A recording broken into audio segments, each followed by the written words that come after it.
साथियों नमस्कार, स्वागत है आप सभी का आपके इस प्यारे से खूबसूरत यूट्यूब प्लेटफॉर्म टारगेट विद आंसू पर। तो प्यारे साथियों, कैसे हैं आप सभी लोग? उम्मीद है एकदम शानदार होंगे और ज़बरदस्त होंगे, अपनी पढ़ाई को एक अच्छे स्तर पर कर रहे होंगे।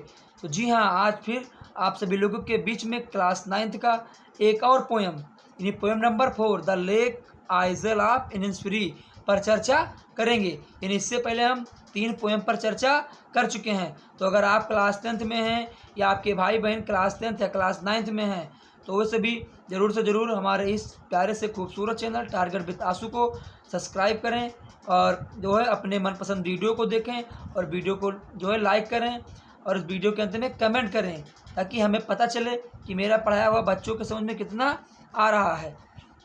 तो आज का टॉपिक क्लास 9th की chapter number 4 in the lake Aizawl of Innisfree पर जो है चर्चा की जाएगी।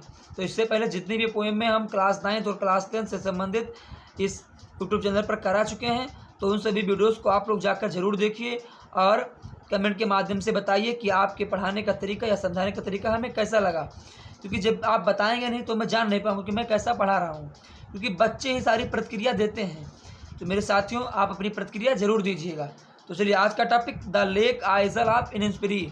देखिए, ये पोएम जो है हमने जब मैं अपने स्नातक डिग्री ले रहा था या स्नातक की पढ़ाई कर रहा था, तो हमारे इंग्लिश के सर ने हमको इतने अच्छे से पढ़ाया था कि जैसे वो लग रहा था कि समझ लो खुद कैरेक्टर है। नहीं, वो इंग्लिश एक ऐसे स्तर पर पढ़ाते थे कि जैसे लग रहा था वो खुद एक कैरेक्टर, कोई कैरेक्टर जो पढ़ा रहे होते हैं तो इससे लगता है वो खुद वो कैरेक्टर के वही है same.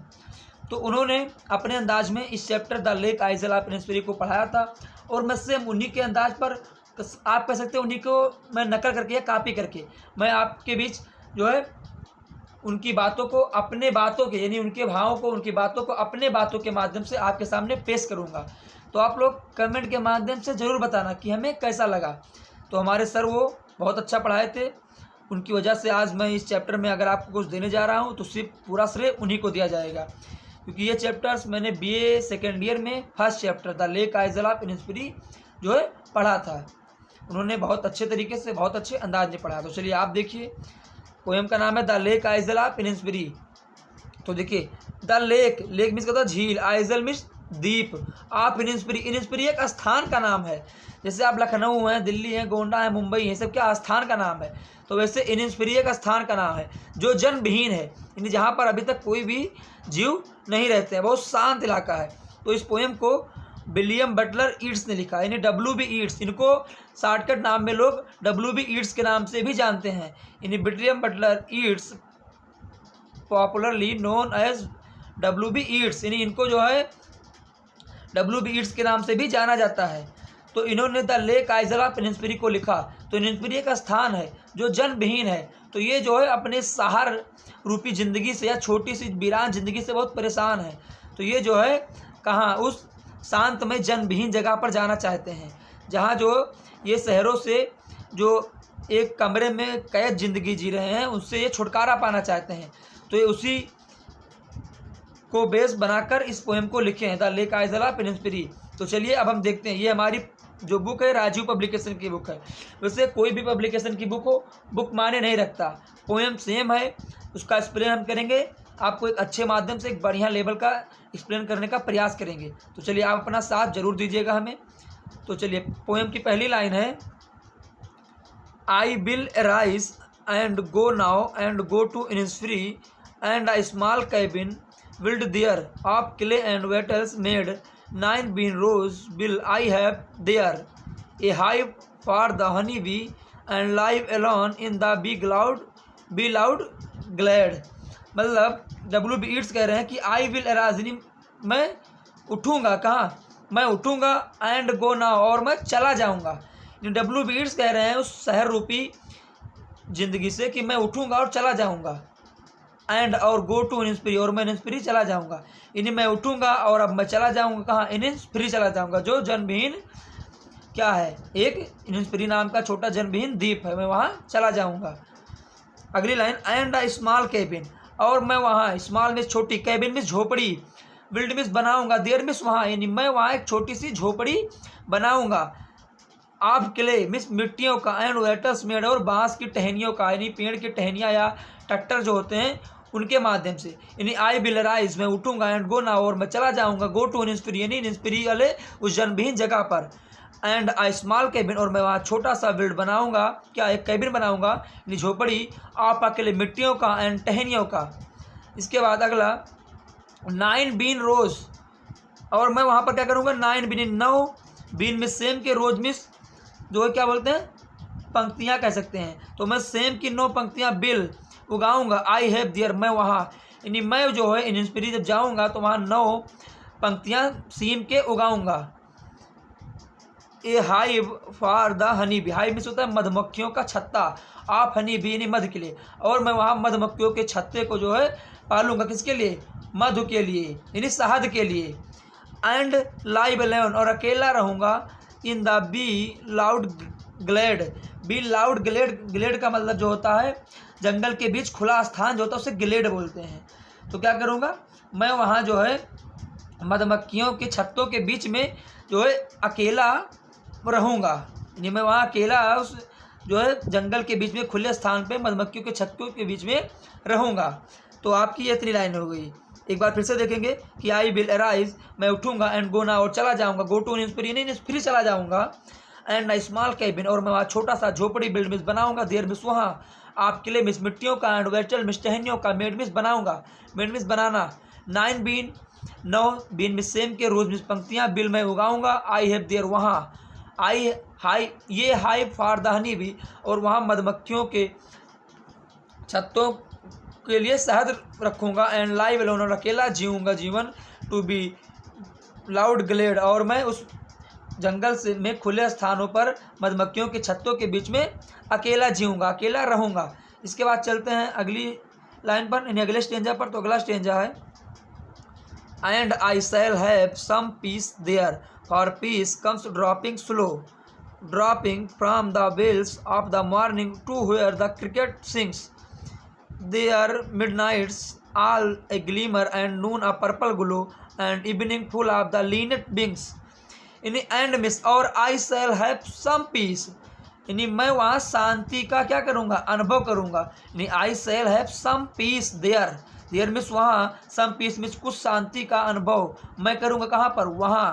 For peace comes dropping slow, क्योंकि वहाँ क्या होती हैं पीस मिस शांति, कम से मिस आती हैं, ड्रॉपिंग स्लो नहीं धीरे धीरे, यानी वहाँ जो है शांति धीरे धीरे आती है। Dropping from the bells of the morning, सुबह के अवतरण, बेल्स में क्या होता है अवतरण यानी कबर, जैसे आप इस बुक में चढ़ाने के लिए कबर लगाते हैं आप डस्ट से बचाने के लिए, वैसे अवतरण यानी सुबह के, और बेल्स में आप कह सकते हैं इसका एक पर्यायवाची है बेल्स कबर। तो dropping from the bells of the morning to where the cricket sing, यानी मैं वहाँ जाऊँगा क्या कुछ शांति का अनुभव करूँगा, क्योंकि फॉर्मिस यहाँ पर फार का मतलब क्योंकि पीस कम शांति आती है, ड्रॉपिंग स्लो धीरे धीरे, ड्रॉपिंग मीन्स धीरे धीरे यानी 2 बार धीरे धीरे, तो एक ही बार इसका मतलब लिखेंगे, यानी आई एंड और आई शैल हैव सम पीस, यानी देयर मीन्स वहाँ, यानी मैं वहाँ शांति का अनुभव करूँगा, फार क्योंकि पीस कम शांति, ड्रॉपिंग स्लो धीरे धीरे आती है, from the bells of the morning यानी सुबह के अवतरण से, यानी वहाँ शांति जो है वो सुबह के अवतरण से धीरे धीरे आती है। टू होयर जहाँ द क्रिकेट सिंग, क्रिकेट में झींगुर होता है, जहाँ जो है झींगुर गाते हैं, यानी मैं वहाँ शांति का अनुभव करूँगा, क्योंकि वहाँ पर सुबह के अवतरण से धीरे धीरे शांति आती है, कहाँ पर जहाँ जो है झींगुर गाते हैं। फिर अगली लाइन देयर मिड्स नाइट्स, यानी आधी रात, आल्स द ग्लीमर, आल्स द ग्लीमर में क्या होता है जो है ग्लीमर का मतलब होता है मंद प्रकाश, ग्लीमर का मतलब मंद प्रकाश, यानी वहाँ जो है वो मंद प्रकाश होता है, यानी आधी रात को वहाँ मंद प्रकाश होता है। एंड नून, और दोपहर में आ पर्पल ग्लो, पर्पल मीन्स बैगनी होता है, लेकिन यहाँ पर आपको गुलाबी से मतलब करना है, और ग्लो का मतलब दीप्त, तो वहाँ जो है गुलाबी दीप्त होती है, यानी वहाँ दोपहर में क्या होती है गुलाबी दीप्त होती है। एंड इवनिंग, और शाम को फुल ऑफ द लिनेट्स विंग, और शाम को लिनेट पक्षियों के पंखों से भरी होती हैं, यानी संध्या के समय जो आकाश में वहाँ पर लिनेट पक्षी उड़ते हुए दिखाई देते हैं। तो चलिए एक बार फिर इस लाइन को देखेंगे। एंड आई शैल, और मैं हैव सम पीस वहाँ देयर, यानी और मैं वहाँ शांति का अनुभव करूँगा। For peace comes dropping slow, क्योंकि शांति वहाँ धीरे धीरे आती है। Dropping from the bells of the morning, सुबह के अवतरण से शांति धीरे धीरे आती है। टू हियर, जहाँ द क्रिकेट सिंह झिंगुर गाते हैं। देयर मिड नाइट्स, और आधी रात को ऑल द ग्लीमर्स मंद प्रकाश होता है। एंड नून, और दोपहर में आ पर्पल ग्लो, यानी बैगनी दीप्त होती, गुलाबी दीप्त होती है। एंड इवनिंग, और शाम को या संध्या के समय फुल ऑफ द लीड्स बिंग, और लीनेड पक्षी के पंखों से भरे होते हैं। संध्या का जो समय होता है वो लीनेड पक्षियों से भरा हुआ होता है। कहाँ? इन फ्री, तो मैं वहीं जाना चाहता हूँ। यानी मैं यहाँ इस शहर रूपी इस छोटी सी वीरान जिंदगी से बहुत परेशान हूँ। अब मेरा जो भी समय इस कविता लेखन और कविता पठन के बाद का बचा है, मैं वो समय बिनस्परी जनविहीन द्वीपों में व्यतीत करूँगा अपने ऐसे ऐसे इस स्टेप के माध्यम से। तो चलिए लास्ट स्टेंजा देखते हैं। आई विल अराइज, मैं उठूँगा, एंड गो नाउ, और चला जाऊँगा। यानी आई विल अराइज मीन्स मैं उठूँगा, एंड मीन्स और गो नाउ, और अब मैं चला जाऊँगा। फॉर ऑलवेज, हम क्योंकि ऑलवेज मीन्स हमेशा, नाइट एंड डे क्योंकि हमेशा रात और दिन। यानी आई विल अराइज मैं उठूँगा, एंड गो नाउ, और चला जाऊँगा। फॉर मीन्स क्योंकि, ऑलवेज हमेशा, डे एंड नाइट या नाइट एंड डे रात और दिन। आई हियर मैं सुनता हूँ, the lake water lapping, lapping means क्या होता है? झनझनाहट। लेपिंग मीन्स क्या होता है? जो छपछपाते हुए आवाज़ आती है। With low sound by the shore, शोर का मतलब होता है जो एक तट यानी किनारा, शोर का मतलब किनारा। तो मैं उठूँगा और चला जाऊँगा क्योंकि रात और दिन मुझे झील के किनारे धीमी पानी के जो छपछपाहट की आवाज़ होती है वो सुनाई देती है। शोर मीन्स किनारे, साउंड मीन्स आवाज़, विथ लो लेपिंग में झपझपाते हुए जो उस झील की पानी की आवाज़ हमें सुनाई देती है। व्हाइल, जबकि आई स्टैंड मैं खड़ा होता हूँ, ऑन द रोड वे यानी सड़क के किनारे, or on the pavement grey, pavement grey यानी पेवमेंट का मतलब हो सकता है जो पट्टी नहीं होती है। पेवमेंट यानी जहाँ पर पट्टी में जो है यात्रा करने वाले पैदल लोग चलते हैं, पट्टी होती नहीं है सफ़ेद कलर की, तो उस यानी आई व्हाइल जबकि आई स्टैंड में खड़ा होता हूँ, ऑन द रोड वे यानी सड़क के किनारे, और ऑन द पेवमेंट ग्रे यानी सड़क की उस भूरी पट्टी पर खड़ा होता हूँ। तो आई हियर मैं सुनता हूँ, it in the deep heart core, core means होता है गहराई से। तब मैं इस ध्वनि को हृदय की गहराई से क्या करता हूँ? सुनता हूँ। यानी फिर देखेंगे कि आई विल अराइज मैं उठूँगा, एंड गो नाउ, और मैं अब चला जाऊँगा। फॉर ऑलवेज क्योंकि वहाँ हमेशा, डे नाइट यानी रात दिन।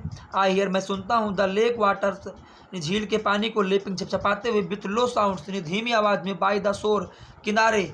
व्हाइल जबकि आई स्टैंड में खड़ा होता हूँ, ऑन द रोड वे सड़क के किनारे, ऑन द पेवमेंट ग्रे और उस सफ़ेद या भूरी कलर की रेल पट्टी पर जहाँ यात्री लोग पगडंडी लोग चलते हैं। आई हियर तब मैं सुनता हूँ, it in the deep heart core यानी हृदय की गहराइयों से मैं इस चीज़ों को सुनता हूँ। तो इस कविता को या इस पोएम को मैंने एक अच्छे लेवल आपको पढ़ाने का प्रयास किया हूँ, क्योंकि ऐसे इसी माध्यम से हमको हमारे सर ने सिखाया था। तो मैं सिर्फ उन्हीं का सिखाया हुआ 2-3 साल हमें पढ़े भी हो गया, फिर भी मैं इस तरीके से सोचो हमको पढ़ाए थे कि आज मैं आपको पढ़ाने के लायक हूँ। तो आज मैं जो भी कुछ हूँ वो सब बस उन्हीं लोगों की कृपा है। बाकी वो मेरी वीडियो को देखेंगे तो वो भी थोड़ा अपने आप को गौरवान या गौरवित महसूस करेंगे। तो मुझे उम्मीद है ये सारी वीडियो आपके समझ में अच्छे से आई होगी। मिलते हैं अगले वीडियो में कुछ नया लेकर, तब तक के लिए आप स्वस्थ रहें, व्यस्त रहें, अपने लक्ष्य की प्राप्ति के लिए अग्रसर रहें। और अगर आपके भाई बहन क्लास 9th या 10th में हैं तो आप उन सभी को ये वीडियो जरूर दिखाइए, ज़रूर से ज़रूर इस पर बहुत ज़्यादा फायदा होने वाला है। धन्यवाद, आपका दिन शुभ हो। मेरी वीडियो लास्ट तक देखने के लिए आप सभी का तहे दिल से धन्यवाद।